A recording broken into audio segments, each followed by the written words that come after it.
think my favorite thing about helping out home service business owners is you can really see the difference that you're making in not only their company that they really do believe in, but you're making a difference in their lives.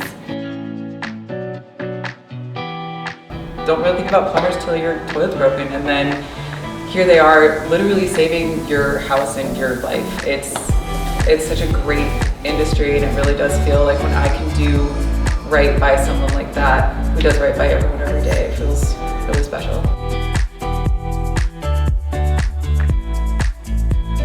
Helping them achieve their goals, really.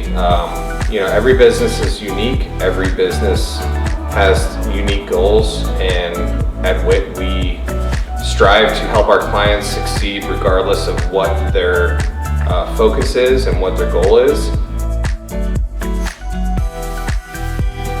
I think the unique thing about the home service industry is that you're just inherently involved in your community. For me, I think it's just the fact that home services are kind of the lifeblood of communities, making sure people have heat, have plumbing that works, which is very important. Shelter is a primary need, so it's nice to know that we're making an impact in a space where we're directly affecting people's lives at the end of the day. So.